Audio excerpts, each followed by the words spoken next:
Good morning students, তোমরা সকলে আমাদের প্রিয় নবম শ্রেণীর প্রিয় ছাত্রছাত্রী। আশা করি তোমরা সবাই খুব ভালো আছো। সবাই ভালো আছো আশা করি। আচ্ছা, শুনে খুব ভালো লাগলো। আমিও খুব ভালো আছি। আমি তোমাদের ভূগোল বিষয়ের শিক্ষক মানুষ স্যার। আজকে আমি চলে এসেছি আরও একটা নতুন অংশ সম্পর্কে আলোচনা করবার জন্য। তো তোমরা সবাই প্রস্তুত আজকের নতুন অংশ নিয়ে আলোচনা করবার জন্য? আচ্ছা, তোমরা ইতিমধ্যেই জানো যে আমরা বিগত কয়েকটি ক্লাস ধরে আমরা খুব একটা গুরুত্বপূর্ণ অধ্যায় সম্পর্কে আলোচনা করছি, যার নাম হচ্ছে ভারতের সম্পদ। খুব ভালো বলেছ। এই ভারতের সম্পদ এই অধ্যায় থেকে আমরা লাস্ট কোন বিষয় সম্পর্কে আলোচনা করেছি? ভারতের তাপবিদ্যুৎ সম্পর্কে। এবং ভারতের এই তাপবিদ্যুৎকে আমরা দুটো ক্লাসে বিভক্ত করে নিয়েছিলাম।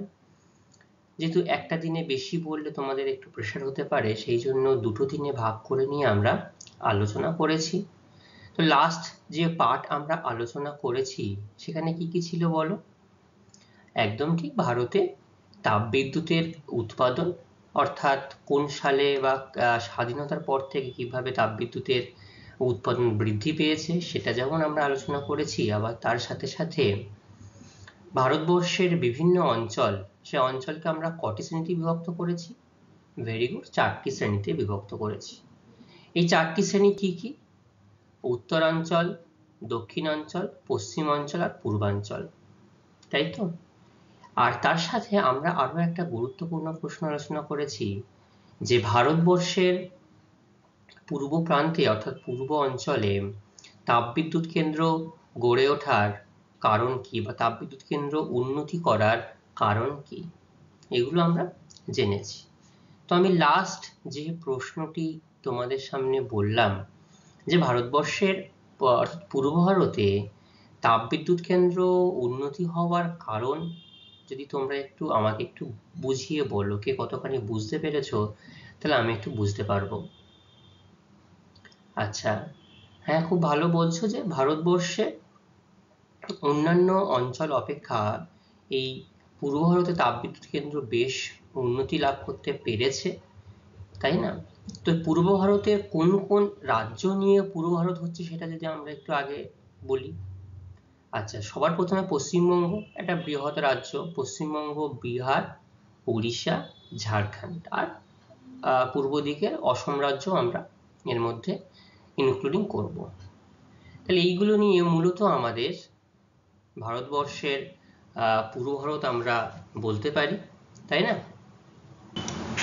তো এখানে পশ্চিমবঙ্গের কোন কোন জায়গাতে বলতো তাপবিদ্যুৎ কেন্দ্র গড়ে উঠেছে? আচ্ছা, পশ্চিমবঙ্গের সর্ববৃহৎ যে তাপবিদ্যুৎ কেন্দ্র তার নাম হচ্ছে কোলাঘাট তাপবিদ্যুৎ কেন্দ্র। তো কোলাঘাট যেমন তাপবিদ্যুৎ কেন্দ্র গড়ে উঠেছে, তার পাশাপাশি সাঁওতালডিহি, তারপরে সাগরদিঘি, বক্রেশ্বর, এইসব জায়গাগুলোতেও কিন্তু বড় বড় তাপবিদ্যুৎ কেন্দ্র গড়ে উঠেছে, তাই না? এছাড়া দুর্গাপুর, ফারাক্কা ব্যারেজ, মেজিয়া, বজবজ, এসব জায়গাতেও বড় বড় তাপবিদ্যুৎ কেন্দ্র গড়ে উঠতে দেখা গেছে। আর এই পশ্চিমবঙ্গের কয়েকটি ডিজেল চালিত তাপবিদ্যুৎ কেন্দ্র কিন্তু আছে, জানো সেগুলো কোথায়? একদম ঠিক, শিলিগুড়িতে একটা রয়েছে, দীঘাতে একটা রয়েছে, আর কালিম্পং এবং বালুরঘাট, এইসব জায়গাতে বিশাল বড় ইউনিট নয়, সাধারণ ইউনিট ডিজেল চালিত তাপবিদ্যুৎ কেন্দ্র কিন্তু বিভিন্ন স্থানে গড়ে উঠেছে, ঠিক আছে? আচ্ছা, আমি আর কয়েকটা একটু শর্ট প্রশ্ন জিজ্ঞাসা করব, যেটা আমি বলতে চাইছি যে বলো তো ভারতবর্ষের কোন রাজ্য সর্বাধিক তাপবিদ্যুৎ উৎপাদন করে? একদম ঠিক, সর্বাধিক তাপবিদ্যুৎ উৎপাদন করে অন্ধ্রপ্রদেশ। এই অন্ধ্রপ্রদেশ রাজ্য সব থেকে বেশি তাপবিদ্যুৎ উৎপাদন করে থাকে।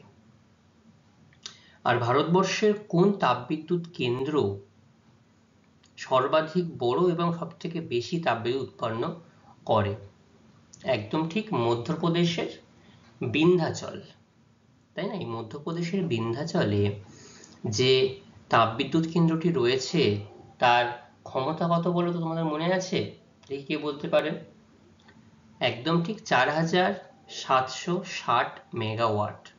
তো যেহেতু 4760 মেগাওয়াট ক্ষমতা সম্পন্ন একটা বিদ্যুৎ, এটা এককভাবে একটা বিদ্যুৎ কেন্দ্র থেকে এত পরিমাণ বিদ্যুৎ উৎপাদন হয়ে থাকে, সেই জন্য এটা হচ্ছে সর্ববৃহৎ তাপবিদ্যুৎ কেন্দ্র হিসাবে পরিচিতি লাভ পেয়েছে। ঠিক আছে, তো ঠিক আছে, তোমরা সবাই ভালোভাবে উত্তর দিতে পেরেছো, খুব ভালো। হ্যাঁ, ঠিক পূর্ব ভারতের, আমি জাস্ট একটু এই প্রশ্ন আলোচনা করতে গিয়ে ওটা ডাইভার্ট হয়ে গেল। পূর্ব ভারতের তাপবিদ্যুৎ কেন্দ্র গড়ে ওঠার মূল কারণগুলো আমাকে একটু বলো। প্রথম কারণ কি? কাঁচামালের প্রাচুর্য, তাই তো? তো তাপবিদ্যুৎ আমাদের এইখানে মূলত কয়লা ভিত্তিক তাপবিদ্যুৎ কেন্দ্র গড়ে উঠেছে। তাহলে এখানে কয়লা আমরা কোথায় পাচ্ছি? ছোটনাগপুর মালভূমি সংলগ্ন দামোদর নদী, বরাকর নদী, ব্রাহ্মণী নদী, এই নদীগুলোর অঞ্চল থেকে যে গন্ডোয়ানা যুগের 90% কয়লা কিন্তু আমরা এখান থেকে উত্তোলন করতে পারছি। সেই জন্য এখান থেকে আমরা খুব সহজেই কয়লা প্রাচুর্য পাচ্ছি। তাহলে কাঁচামালের প্রাচুর্যের পরে কোনটা আমাদের মাথায় আসবে? এই কাঁচামালটাকে তাপবিদ্যুৎ কেন্দ্র পর্যন্ত তো নিয়ে যেতে হবে, তার জন্য কিসের দরকার? পরিবহনের প্রয়োজন।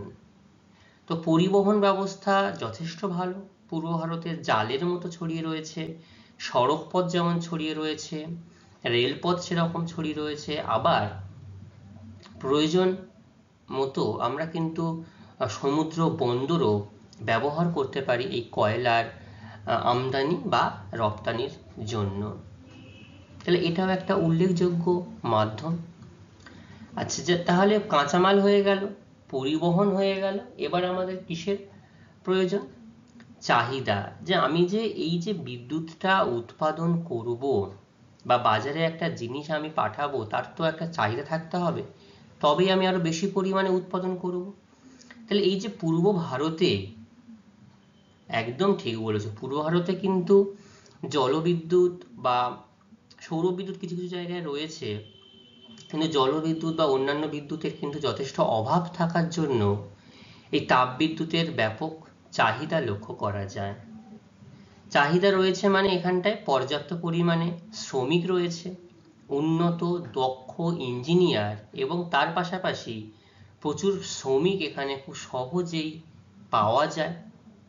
ঠিক আছে, এটা যেমন একটা হচ্ছে চাহিদা। তো বললাম যে প্রচুর বড় বড় শিল্পাঞ্চল, গৃহস্থালী, বড় বড় বাজার, কলকারখানা, অফিস, আদালত গড়ে ওঠার জন্য এখানে কিন্তু চাহিদা রয়েছে যথেষ্ট, এবং মূলধন। তো এখানে যেহেতু বড় বড় শিল্পপতি এবং সরকারি বিভিন্ন সাহায্যের জন্য সাহায্যপ্রাপ্ত হয়ে বড় বড় এখানটাতে বিদ্যুৎ কেন্দ্র স্থাপন করা সম্ভব হয়েছে। ঠিক আছে, মাথায় থাকবে তাহলে এগুলো। তোমরা ইতিমধ্যেই প্রশ্নগুলো দেখেছো এবং বাড়ি থেকে তোমরা নিজেদের মতো করে তৈরি হয়ে এসেছো। খুব ভালো লাগলো আমার প্রশ্নের উত্তরগুলো শুনে। এরকম ভাবেই তোমরা আগামী দিনেও যে আমরা বিভিন্ন অধ্যায় সম্পর্কে আলোচনা করব, সেগুলো নির্দিষ্টভাবে একটু তোমরা দেখে আসবে, তাহলে সেটা তোমাদের পক্ষেও সুবিধাজনক হবে, আমার পক্ষেও সুবিধাজনক হবে। তাহলে চলো আমরা আজকের যে পরবর্তী অংশ সম্পর্কে আলোচনা করব সেটা একটু দেখে নিই। আচ্ছা, ছবিটা দেখে তোমরা কি কিছু বুঝতে পারছো? কি বুঝতে পারছো বলো? আর ছবিটা দেখে বুঝতে পারছো এখানে জল রয়েছে, তো জলের দ্বারা টারবাইন ঘুরিয়ে কি বিদ্যুৎ উৎপাদন করা হচ্ছে? জলবিদ্যুৎ উৎপাদন করা হচ্ছে। একদম তোমরা ঠিক ধরেছো। তাহলে এই জলবিদ্যুৎ আজকে আমরা এই সপ্তম অধ্যায়, অর্থাৎ ভারতবর্ষের সম্পদ, তার উপ অধ্যায় জলবিদ্যুৎ আর পার্ট 1 সম্পর্কে আমরা আলোচনা করব। দেখো, ছবিটার মাধ্যমে তোমরা একটা জিনিস বুঝতে পারছো যে এই জলবিদ্যুৎ উৎপাদন করার জন্য প্রথমেই কিন্তু একটা এরকম রিজার্ভায়ারের প্রয়োজন হবে, যেখানে জলটা সঞ্চিত অবস্থায় থাকতে পারবে। জলটা কেন সঞ্চিত অবস্থায় থাকতে হবে? যাতে সারা বছর জলের যোগানটা আমরা নিশ্চিত করতে পারি। এবং এটা দেখো কোথায় গড়ে উঠেছে, বেশ কিন্তু সমতল অঞ্চলে সেরকম ভাবে নয়, একটু পাহাড় ভূমির ঢাল রয়েছে সেই অঞ্চলে, যেহেতু জলের ঢালটাও তো প্রয়োজন, তাই না? তারপরে সেই জলটা একটা নির্দিষ্ট পথের মাধ্যমে ছেড়ে সেখানে কি স্থাপন করা হয়েছে, টারবাইন। আর এই টারবাইনের উপরেই জেনারেটর সমৃদ্ধ পাওয়ার হাউস। আমাদের এখানে যেমন তাপবিদ্যুতের বিভিন্ন 5 কিলোমিটার 10 কিলোমিটার পর পর চাহিদা অনুযায়ী পাওয়ার হাউস স্থাপন করা হয়েছে, এখানটাতেও একই রকম ভাবে এই টারবাইনের ওপরেই জেনারেটর, যেখান থেকে এই বিদ্যুৎটাকে এবার তাপবিদ্যুতে বা যেটা শক্তিতে স্থানান্তরিত করা হবে। জেনারেটর যেমন আমরা কারেন্ট চলে গেলে যে জেনারেটর চালিয়ে বিদ্যুৎ উৎপাদন করি, ঠিক সেই রকমই জেনারেটর, তার নামে কি উৎপত্তি করছি আমরা। তো জেনারেটর এখানটায় পাওয়ার হাউস এবং তারের মাধ্যমে আমরা কিন্তু বিদ্যুৎ সংযোগ বা বিদ্যুৎ গ্রামাঞ্চলে বা যেখানে চাহিদা রয়েছে সেখানে পাঠিয়ে দিচ্ছি। এবং একটা জিনিস এখানে মাথায় রাখতে হবে, জলবিদ্যুৎ কিন্তু সহজে সঞ্চিত করা যায় না, সঞ্চয় করা যায় না। তাপবিদ্যুতের মতো এখানে বিদ্যুৎকে স্টোর করে রাখা যায় না। এখানে বিদ্যুৎ উৎপন্ন হলে সেটাকে সাপ্লাই করতে হবে, ঠিক আছে? আচ্ছা দেখো, এবার জলের বিদ্যুতে এই টারবাইনটা ঘুরিয়ে জল আবার তার নদীর প্রবাহের মাধ্যমে আবার বেরিয়ে যাচ্ছে। এবং এই যে পাহাড়ের ঢাল রয়েছে, পাহাড়ের ঢালকে কাজে লাগিয়েই এখানে বাঁধ দেওয়া হয়েছে। এবং যখন ঢালকে কাজে লাগানো হচ্ছে, তখন এই যে একটা তীব্র গতিতে জল নিচের দিকে আসছে, ঠিক আছে, এই যে তীব্র গতিবেগে জল নিচের দিকে আসছে, তখন কিন্তু সেখানেই জলের গতিবেগ অনেকটা বেড়ে যাচ্ছে, যার ফলে টারবাইনটা খুব জোরে ঘোরাতে পারছে। টারবাইন ঘোরানোর ফলে জেনারেটরের মাধ্যমে বিদ্যুৎ উৎপাদন বা উৎপাদিত হচ্ছে, ঠিক আছে? এইটুকু বোঝা গেল। এটা হচ্ছে জলবিদ্যুতের প্রাথমিক ধারণা, যে কিভাবে একটা জলবিদ্যুৎ নির্দিষ্ট জায়গায় তৈরি করা যায়। এবং অবশ্যই এটা একটা ঢালু, পাহাড়ি বা বন্ধুর ঢালু অঞ্চল হতে হবে, তাহলে এই জলের গতিটা বেশি পাওয়া যাবে, ঠিক আছে? আমরা যদি সমতল অঞ্চলে করতে যাই, তাহলে এই যে জল আমাদের এখানে কি মানে সঠিক গতিতে বয়ে যায়, নর্মাল গতিতে বয়ে যায়। গতি না থাকলে টারবাইন কি ঘোরাতে পারবে? পারবে না। সেই জন্য সমতল অঞ্চলে বা আমরা সমভূমি অঞ্চলে এই জলবিদ্যুতের পাওয়ার প্ল্যান্ট একদমই দেখা যায় না। দেখা যায় পাহাড়ি অঞ্চলে, যেখানে তাপবিদ্যুৎ কেন্দ্র স্থাপন সহজে করা যায় না, সেখানটায় এই জলের সাহায্যে জলবিদ্যুৎ কেন্দ্র স্থাপন করা যায়, ঠিক আছে? বোঝা গেল? আচ্ছা, এবার এই জলবিদ্যুতের সংজ্ঞা কাকে বলে একটু দেখে নিই আমরা। তো জলবিদ্যুৎ হচ্ছে কিসের সাহায্যে কাজে লাগাচ্ছে? অবশ্যই খরস্রোতা নদী। খরস্রোতা নদী বা জলপ্রপাত বা কৃত্রিম জলাধারের নিয়মিত জলস্রোতের সাহায্যে। তাহলে আমরা এখানে জলস্রোত বা নদী পাচ্ছি, জলপ্রপাত পেতে পারি, নদী ছাড়া যে জলের প্রপাত, যেটা ওয়াটারফলস হয় সেখানেও, এবং সেখানে জলের ধারা সবসময় বজায় থাকতে হবে। তো এই জলস্রোতের গতিশক্তি, বারবার বলছি, সঠিক পরিমাণ গতি না থাকলে কিন্তু টারবাইন ঘোরানো সম্ভবপর নয়। তো এই জলস্রোতের সাহায্যে, গতিশক্তির সাহায্যে টারবাইনের চাকা ঘুরিয়ে ডায়ানামোর মাধ্যমে, এই যে জেনারেটর এখানে ডায়ানামো রয়েছে, ডায়ানামোর মাধ্যমে যে বিদ্যুৎ শক্তি উৎপাদন করা হয় তাকে জলবিদ্যুৎ বলা হয়। তাহলে এই পর্যন্ত বোঝা গেল যে নদী বা জলের স্রোতের মাধ্যমে গতিশক্তির সাহায্যে, কার সাহায্যে? গতিশক্তির সাহায্যে টারবাইনের চাকা ঘুরিয়ে ডায়ানামোর মাধ্যমে যে বিদ্যুৎ শক্তি উৎপাদন করা হয় তাকে জলবিদ্যুৎ বলা হয়, ঠিক আছে? প্রকৃতি জলবিদ্যুৎ কি ধরনের সম্পদ? জলবিদ্যুৎ কিন্তু অফুরন্ত, অবাধ, প্রবহমান এবং পুনর্ভব একটা প্রাকৃতিক জল সম্পদ, ঠিক আছে? তো এই যে জলবিদ্যুৎ, তো জলবিদ্যুৎ এটাও একটা চিরাচরিত শক্তি সম্পদ, এটা আমরা বহুদিন ধরে ব্যবহার করে আসছি। তো দেখো, এই জলবিদ্যুৎ কিন্তু তাপবিদ্যুতের সঙ্গে ঠিক এইখানে এর পার্থক্য, সেখানে জীবাশ্ম জ্বালানি একটা নির্দিষ্ট পরিমাণ আমাদের পরিবেশে সঞ্চিত বা গচ্ছিত অবস্থায় রয়েছে। সেই জন্য তাপবিদ্যুৎ হচ্ছে গচ্ছিত সম্পদ বা সীমিত সম্পদ এবং অপুনর্ভব সম্পদ। আর এখানে জলবিদ্যুৎ কি সম্পদ? অফুরন্ত সম্পদ, যা কোনোদিন শেষ হয়ে যাবে না, ফুরিয়ে যাবে না, সেটাই হচ্ছে অফুরন্ত। অবাধ, যেটা সবসময় আমরা পেতে থাকবো, বাধাহীন ভাবে পেয়ে যাব। অবাধ, প্রবাহমান, যথেষ্ট প্রবাহমান এবং পুনর্ভব। আমরা শেষ হয়ে গেলে আবার বৃষ্টির জল হলে বা বরফ গলা জলের মাধ্যমে সেই সম্পদকে আমরা আবার ব্যবহার করতে পারবো। তাহলে এটাই হচ্ছে জলবিদ্যুতের প্রকৃতি। তাহলে জলবিদ্যুতের সংজ্ঞা, জলবিদ্যুতের প্রকৃতি আর জলবিদ্যুৎ ঠিক কিভাবে কোন পদ্ধতিতে কাজ করে বিদ্যুৎ উৎপাদন করে, আশা করি তোমরা সবাই খুব বুঝতে পেরেছ। কারোর যদি বুঝতে এখনো সমস্যা হয় আমাকে কিন্তু অবশ্যই জিজ্ঞাসা করতে পারো। আচ্ছা, সবাই খুব ভালোভাবে বুঝতে পারছে, খুব ভালো। তাহলে আমরা এবার পরবর্তী অংশে যাই। তাহলে যে বিদ্যুৎ আমরা উৎপাদন করছি তাকে তো একটা নির্দিষ্ট উপায় বা নির্দিষ্ট পদ্ধতিতে ব্যবহার করতে হবে, ব্যবহার করা হয়। ব্যবহারের উপযোগিতা আছে বলেই এই বিদ্যুৎ উৎপাদন করা হচ্ছে, তাই তো? নাকি না শুধু শুধু উৎপাদন করা হচ্ছে? একদম ঠিক, কারণ চাহিদা রয়েছে। চাহিদা রয়েছে বলেই কিন্তু আমরা এই বিদ্যুৎ উৎপাদন করছি এবং এত টাকা খরচ করে, মূলধন বিনিয়োগ করে, পরিকাঠামো নির্মাণ করে বিদ্যুৎ উৎপাদন করছি। তো এই যে একটা বৃহৎ পরিকাঠামো, দেখো তোমাদের সামনে যে একটা রিয়েল জলবিদ্যুৎ কেন্দ্র, যেটাকে আমরা এই অংশকে রিজার্ভেয়ার বলছি। এখানে দেখো গেট রয়েছে পুরোটা, এবং এই গেটটা এপাশে তোমরা দেখতে পাচ্ছ কিভাবে জল এই অংশ দিয়ে বেরিয়ে আসছে, এবং এইটা হচ্ছে জেনারেটর রুম। এর নিচেই টারবাইনটা রয়েছে, যেটা আমরা আগের একটা 3D চিত্রে দেখলাম টারবাইনটা কিভাবে ঘুরিয়ে আবার জলটা নদীর স্রোতের মধ্যে দিয়ে বা নদীর প্রবাহ পথের মধ্যে দিয়ে বেরিয়ে যাচ্ছে। ঠিক আছে? তাহলে এই যে একটা বৃহৎ পরিকাঠামো গড়তে কিন্তু প্রচুর মূলধনের প্রয়োজন হয়।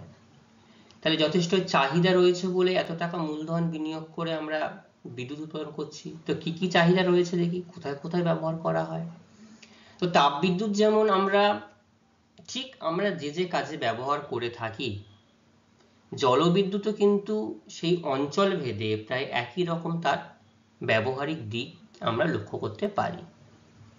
যেহেতু সেই অঞ্চলে তাপবিদ্যুৎ সেইভাবে গড়ে ওঠেনি বা পরিকাঠামো নির্মাণ করা সম্ভবপর হয়ে ওঠেনি, তাপবিদ্যুৎ গড়ে তুলতে গেলে একটা বৃহৎ জায়গার প্রয়োজন হয়। পাহাড়ি অঞ্চলে বা বন্ধুর অঞ্চলে সেই পরিকাঠামো নির্মাণ সম্ভব হয়নি। সেখানে প্রকৃতিকে কাজে লাগিয়ে জলবিদ্যুৎ উৎপাদন করা হচ্ছে। তো প্রথমেই আমরা শিল্প কাজে, তো তাপবিদ্যুৎ দেখো সেটাও কিন্তু আমরা প্রথমেই শিল্প কাজে তার একটা বিরাট ব্যবহার সম্পর্কে আমরা আলোচনা করেছিলাম।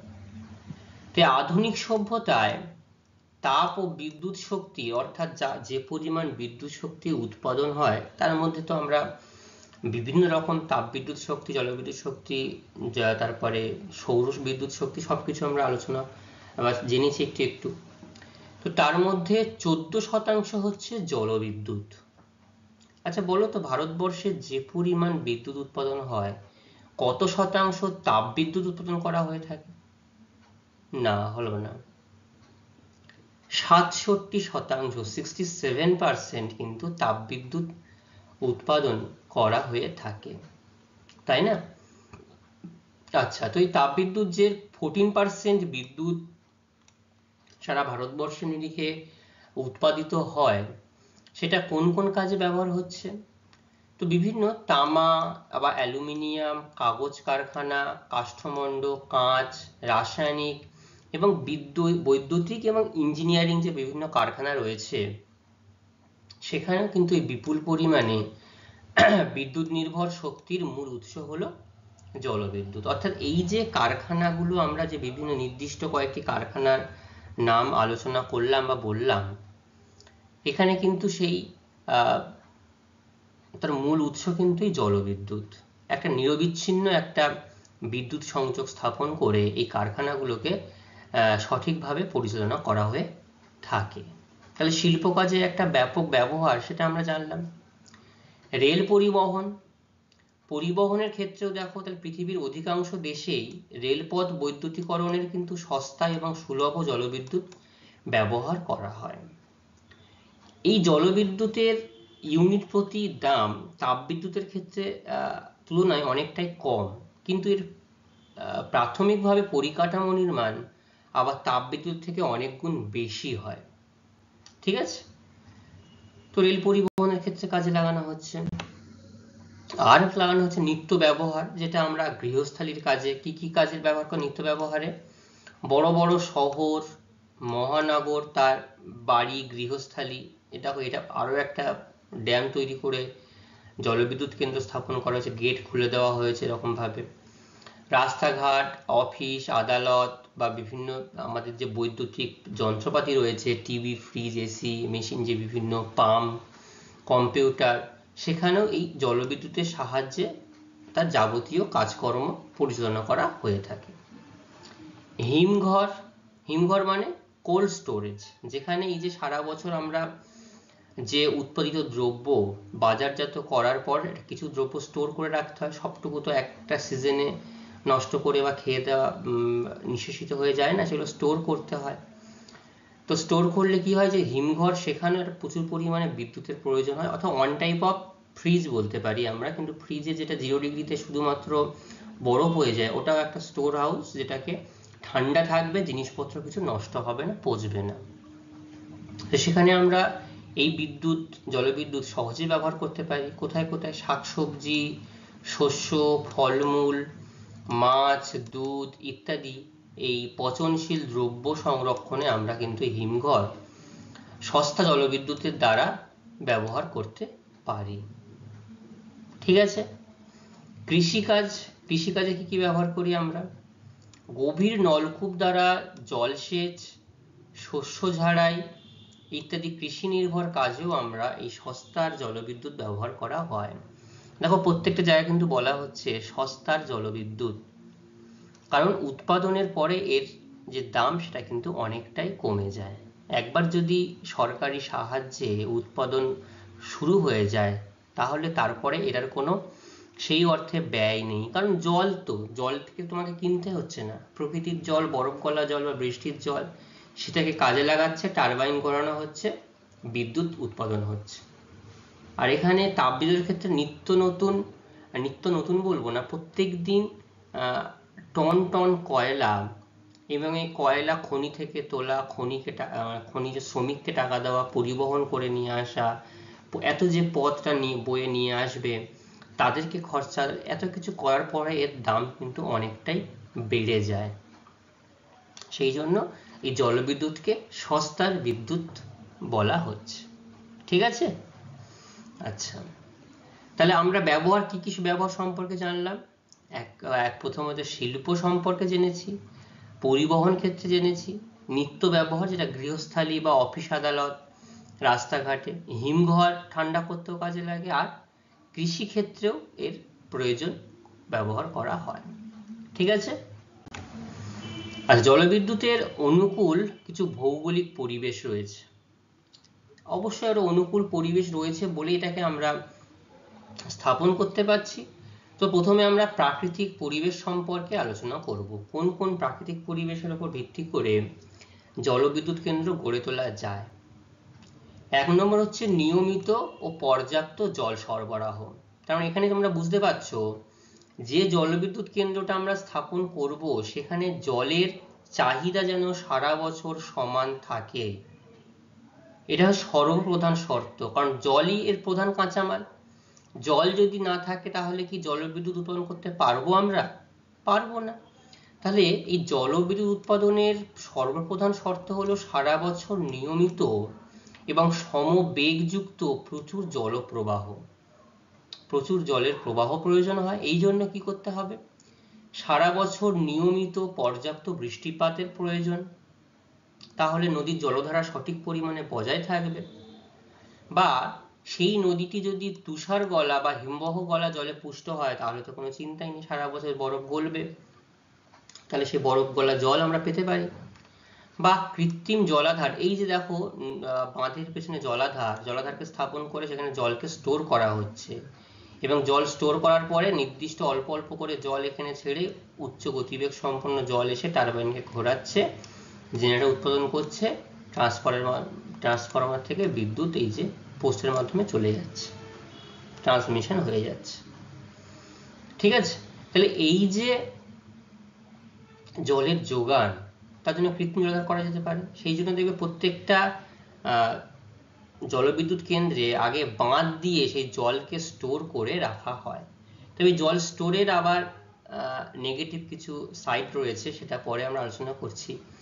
এটা অনুকূল পরিবেশ আলোচনা করছি, তাই আমাদের এই জলের যাতে সরবরাহ সারা বছর বজায় থাকে তার জন্য বৃষ্টিপাত যুক্ত নদী বা সারা বছর বৃষ্টিপাত, বরফ গলা বা হিমবাহ পুষ্ট নদী প্রয়োজন, আর কৃত্রিম জলাধার তৈরি করে সেখানে জলের আয়তন যাতে সঠিকভাবে থাকে সেটা আমাদের দেখতে হবে। ঠিক আছে, আচ্ছা 2 নম্বর হচ্ছে বন্ধুর ভূপ্রকৃতি। তো কি বন্ধুর ভূপ্রকৃতি? জলবিদ্যুৎ উৎপাদনে উঁচু নিচু ও খাড়া ঢালু পার্বত্য মালভূমির আদর্শ উদাহরণ। অতিরিক্ত খাড়াই হলে সেখানে কিন্তু এই বিদ্যুৎ কেন্দ্র স্থাপন করা সম্ভব নয়। বন্ধুর ঢালু, দেখো এই যে অঞ্চলটা বিশাল খাড়াই নয়, বা এই যে ছবিটা দেখানো হয়েছে একটা এঁকে, এখানেও দেখো যথেষ্ট একটা বন্ধুর ভূপ্রকৃতি করা হয়েছে, তো এখানে কেন্দ্র বা যন্ত্রগুলো স্থাপন করা যায়। ঠিক আছে, তো এখানে কি হবে, নদীর জলস্রোত তীব্রতম হয়, অর্থাৎ সমতল অঞ্চলে যেটা পাওয়া যায় না সেটা এখানে তীব্রতম হয়। জলের গতিবেগ যদি বৃদ্ধি পায় তাহলে টারবাইনের ঘূর্ণন বেগ বৃদ্ধি পাবে, এবং যত দ্রুত বেগে টারবাইন ঘুরবে বিদ্যুৎ উৎপাদনের মাত্রা কিন্তু বৃদ্ধি পাবে। সেই জন্য এইভাবে ঢাল করে জলটাকে টারবাইনের দিকে লাগানো হয়। উঁচু পাড়যুক্ত সংকীর্ণ পার্বত্য উপত্যকায় বাঁধ নির্মাণ সুবিধাজনক। তাহলে উঁচু পাড় সংকীর্ণ যে পার্বত্য উপত্যকা, দেখো সংকীর্ণ, সরু, বিশাল মোটা নয়, চওড়া নয় আর কি, তাহলে এখানে দেখো বাঁধ নির্মাণ করা সহজ হয়েছে, তাই না? স্থানীয় খরস্রোত এবং জলপ্রপাত ভিত্তিক জলবিদ্যুৎ কেন্দ্র স্থাপন করা যায়। তাহলে যেখানে একটা জলপ্রপাত রয়েছে তাকে কেন্দ্র করে এবং জলের একটা নির্দিষ্ট প্রবাহকে কেন্দ্র করে সেখানে এই জলবিদ্যুৎ কেন্দ্র কিন্তু স্থাপন করা যায়। তাহলে দুটো প্রাকৃতিক পরিবেশ জানলাম আমরা, নিয়মিত পর্যাপ্ত জলপ্রবাহ আর বন্ধুর ভূপ্রকৃতি। সমভাবাপন্ন জলবায়ু, সেটা কেমন? নদীতে নিয়মিত জলপ্রবাহের জন্য এই এলাকায় হিমাঙ্কের বেশি, অর্থাৎ গড়ে 20 ডিগ্রি সেন্টিগ্রেড তাপমাত্রা প্রয়োজন হয়। সেই জন্য উচ্চ পার্বত্য অঞ্চলে যেখানে তাপমাত্রা হিমাঙ্কের নিচে বা বরফ জমে যায় সেখানে কিন্তু বিদ্যুৎ কেন্দ্র স্থাপন করা যায় না, কারণ জল যদি বরফে পরিণত হয় টারবাইন কি ঘুরবে? মেশিন তো নষ্ট হয়ে যাবে, খারাপ হয়ে যাবে। তাহলে সেই জন্য সেই জায়গাতে স্থাপন করা হয় যাতে জল বরফে পরিণত না হয়, এবং গ্রীষ্মকালে মৃদু উষ্ণতা থাকবে, যাতে আবার শীতের সময় পার্শ্ববর্তী অংশে জল বরফে পরিণত হয় না, মৃদু উষ্ণতা থাকবে, এবং গ্রীষ্মে জলের প্রবাহ আবার হ্রাস পাবে না। সেই জন্য বলছে সমভাবাপন্ন জলবায়ু, যেখানে না অতিরিক্ত গরম থাকবে আবার অতিরিক্ত শীত থাকলে যাতে জল বরফে পরিণত না হতে পারে। ঠিক আছে, বনভূমি থাকা প্রয়োজন কেন? দেখো এই যে প্রত্যেকটা তোমরা আগে যে কটা ছবি দেখলে প্রত্যেকটা কিন্তু পাহাড় ঘেরা বনভূমি অঞ্চলও তোমরা লক্ষ্য করেছো। বৃষ্টিপাতের বনভূমি থাকলে কি হবে? বনভূমি থাকলে বৃষ্টিপাতের মাধ্যমে জলের প্রবাহ বজায় থাকবে, ভূমিক্ষয় রোধ করে জলকে স্বচ্ছ রাখবে। এই যে কৃত্রিম জলাধার, এখানে যদি ভূমিক্ষয় বৃদ্ধি পায় তাহলে এখানকার পলি গিয়ে টারবাইনকে নষ্ট করে দেবে, সেই জন্য ভূমিক্ষয় রোধ করতে হবে যাতে যন্ত্র অক্ষুণ্ণ থাকে, নষ্ট না হয়। নদী এবং জলাধারের গভীরতা বজায় থাকে, আর যদি পলি পড়ে যায় কি হবে? গভীরতা কমে যাবে, জল বেশি ধরে রাখতে পারবে না সে জলাধার। তাহলে এগুলো হচ্ছে প্রাকৃতিক পরিবেশ, এটুকু বুঝতে পারলে? প্রথমে আমরা জানলাম যে পর্যাপ্ত পরিমাণ জল, আর রয়েছে বন্ধুর ভূপ্রকৃতি। 3 নম্বর জানলাম সমভাবাপন্ন জলবায়ু আর বনভূমি। ঠিক আছে? আচ্ছা, আর্থসামাজিক পরিবেশ অর্থাৎ এর যে আর্থিক দিক সেটাও দেখতে হবে আমাদের। কি কি সেটা? জলবিদ্যুৎ সঞ্চয় অযোগ্য, যেটা আমি বলছিলাম। প্রথমে বৃহৎ বাজার, বাজারের চাহিদা আগে দেখতে হবে, তারপরে আমি কেন্দ্রটা স্থাপন করতে যাব। তো জলবিদ্যুৎ সঞ্চয় অযোগ্য, সঞ্চয় করা যায় না, তাই দ্রুত ব্যবহারের জন্য 200 কিমি ব্যাসার্ধের মধ্যে অস্থিতিস্থাপক চাহিদাযুক্ত জনবহুল খনি এবং শিল্প সমৃদ্ধ অঞ্চল থাকতে হবে, যেখানে এই বিদ্যুৎটাকে আমি পাঠাতে পারবো। মূলধন ও উন্নত প্রযুক্তিবিদ্যা, অবশ্যই মূলধন একটা প্রচুর পরিমাণে এই বাঁধ নির্মাণ করা, কৃত্রিম জলাধার নির্মাণ করা, সেখানে টারবাইন স্থাপন করা, পাওয়ার হাউস নির্মাণ করা, আবার যদি কোনো ক্ষতি হয় জনগণকে তার ক্ষতিপূরণ দিতে হবে, তার জন্য প্রচুর পরিমাণে উন্নত প্রযুক্তিবিদ্যা যেমন প্রয়োজন হয়, আর প্রচুর পরিমাণে কিন্তু মূলধনেরও প্রয়োজন হয়। পরিবর্ত শক্তির দুষ্প্রাপ্যতা, এটা একদম ঠিক। এখানে অন্যান্য যে পরিবর্ত শক্তি অর্থাৎ কয়লা, তেল বা পারমাণবিক বিদ্যুৎ বা গ্যাসের উপর নির্ভর করে যে তাপবিদ্যুৎ কেন্দ্র গড়ে ওঠে, এখানে কিন্তু সেগুলোর অভাব রয়েছে বলেই দেখো এই হিমালয় পার্বত্য অঞ্চল, দক্ষিণ পশ্চিম ভারতে কয়লা খনিজ তেলের অভাবে জলবিদ্যুতের প্রসার সেই অঞ্চলে বেশি। আবার পূর্ব ভারতে যেহেতু কয়লার প্রাচুর্যটা অনেক বেশি, সেই জন্য এখানে জলবিদ্যুৎ কেন্দ্র গড়ে ওঠেন। বহুমুখী নদী পরিকল্পনা, অর্থাৎ এই যে জলবিদ্যুৎ কেন্দ্র করে এখানে কিন্তু একসাথে অনেকগুলো কাজ এখানে করা হয়। এই যে নদীর নিম্ন প্রবাহে বন্যা নিয়ন্ত্রণ করা যায়, যে প্রচুর পরিমাণে বৃষ্টি হলে যে বন্যা হয়, বাঁধ দিয়ে জল আটকে রাখা যাচ্ছে। তারপরে সেখানে নৌবহন করা যাচ্ছে, মাছ চাষ করা যাচ্ছে, পর্যটন হচ্ছে সেখানে। আবার এই নদীর জলকে কাজে লাগিয়ে কৃষিকাজ করা হচ্ছে, জল সারা বছর স্টোর থাকছে, সেখানে কৃষিকাজ করা যাচ্ছে, যার জন্য জলবিদ্যুতের সম্ভাবনা উজ্জ্বল হচ্ছে। এই জন্য কোথায় কোথায় ভাকরা নাঙ্গাল, দামোদর, হীরাকুদ প্রকল্পের বিকাশ ঘটেছে খুব উন্নতিভাবে এবং খুব ভালোভাবে। এটা হচ্ছে আর্থ সামাজিক পরিবেশ। ঠিক আছে?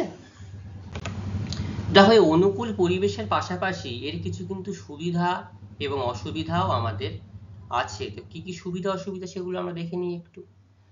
সুবিধা হচ্ছে অফুরন্ত এবং অক্ষয়িষ্ণু সম্পদ। অফুরন্ত মানে এই শক্তি কোনোদিন ফুরিয়ে যাবে না, নিঃশেষ হবে না। সেই জন্য ভূপৃষ্ঠে যতদিন জলের প্রবাহ বজায় থাকবে ততদিন কিন্তু জলবিদ্যুৎ আমরা উৎপাদন করতে পারবো, এবং এটা একটা অফুরন্ত অবাধ শক্তি, এটা শেষ হয়ে যাওয়ার কোনো সম্ভাবনা নেই। সেই জন্য অফুরন্ত অক্ষয়িষ্ণু সম্পদ। পরিবেশ মিত্রতা, তাপবিদ্যুৎ কিন্তু পরিবেশ দূষণ করত, কয়লার ধোঁয়া পরিবেশ দূষণ করে। এই ক্ষেত্রে জলবিদ্যুৎ কিন্তু পরিবেশ মিত্রতা, কোনো রকম পরিবেশ দূষণ করে না। এই যে ধোঁয়া, বিষাক্ত গ্যাস বা তেজস্ক্রিয় বিকিরণ কোনোটাই কিন্তু হয় না। তাই জলবিদ্যুৎ কি পরিবেশ বান্ধব একটা বিদ্যুৎ শক্তি। এই জলবিদ্যুৎকে সেই জন্য কি বলা হয়? সাদা কয়লা, হোয়াইট কোল। কি বিদ্যুৎ বলা হচ্ছে? সাদা কয়লা বা হোয়াইট কোল। পরিবেশ মিত্রতা। সস্তা, কেন সস্তা? দেখো, বারবার যেটা আমি বলছিলাম, এই যে বিরাট পরিকাঠামো নির্মাণ করা, প্রাথমিক ব্যয় অত্যাধিক বেশি হলেও প্রবহমান জলধারা থেকে বিনামূল্যে এবং ন্যূনতম ব্যয়ে পৌনঃপুনিক ব্যয় করে দীর্ঘকাল জলবিদ্যুৎ উৎপাদন করা যায়। তাহলে একবার যদি পরিকাঠামো আমরা স্থাপন করতে পারি, তারপরে মানে ফ্রিতেই বলা যায় বিদ্যুৎ উৎপাদন করা যায়। সেই জন্য অন্যান্য বিদ্যুতের তুলনায় জলবিদ্যুতের উৎপাদন ব্যয় স্বল্প এবং মূল্য অনেকটা সস্তা হয়ে যায়। ঠিক আছে? বহুমুখী উদ্দেশ্য পূরণ, কি সেটা? জলবিদ্যুৎ উৎপাদনের সঙ্গে সংলগ্ন এলাকায় জলসেচ করা যাচ্ছে, এটা একটা খুব বড় সুবিধা, যেটা আগের ক্ষেত্রে বলা হলো আর্থসামাজিক ক্ষেত্রে।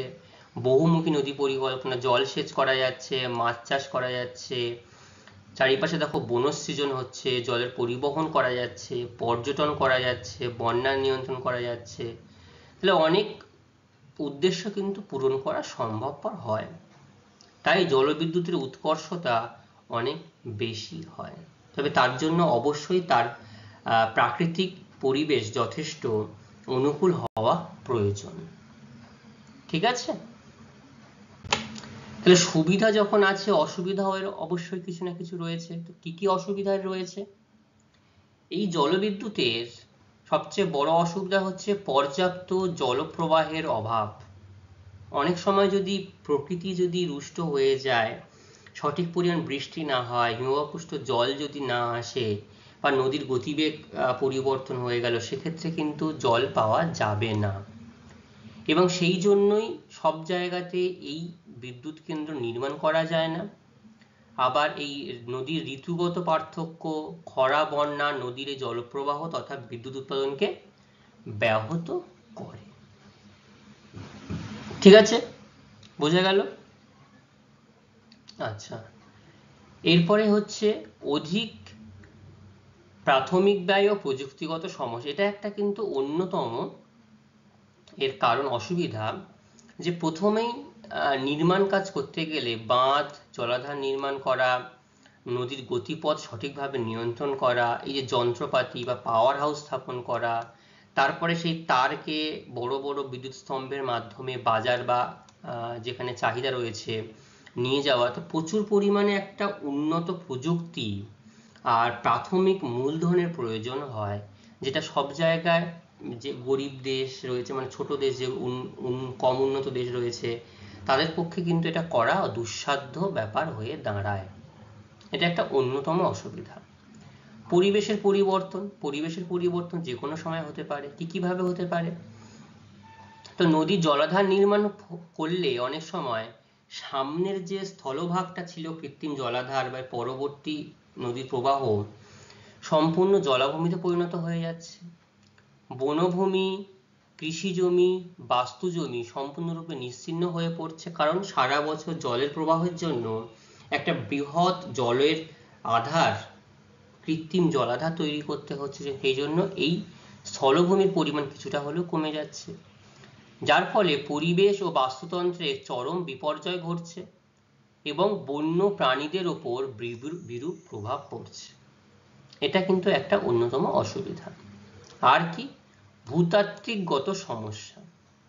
অবৈজ্ঞানিকভাবে যেখানে সেখানে বিশালাকার বাঁধ নির্মাণ করা এবং জলাধার নির্মাণের ফলে জলরাশির প্রবল চাপ, এই যে দেখলে যখন জল ছাড়া হচ্ছে, জলটা কি দ্রুত বেগে বেরিয়ে যাচ্ছে, এবং এই জল যদি এই কৃত্রিম জলাধারে দীর্ঘদিন ধরে আটকে রাখা হয়, অল্প অল্প জল যদি আটকে রাখা হয়, তাহলে সেটা কিন্তু ভূমিকম্পের সম্ভাবনা হয়। অর্থাৎ এই বাঁধ ভেঙে, জলের চাপে এই বাঁধ ভেঙে গিয়ে কিন্তু ব্যাপক বন্যার আকার ধারণ করে, যেটা এটা ভারতবর্ষে বেশ কয়েক জায়গায় হয়েছে। যুক্তরাষ্ট্রে হুবার বাঁধ হয়েছে 1935 সালে।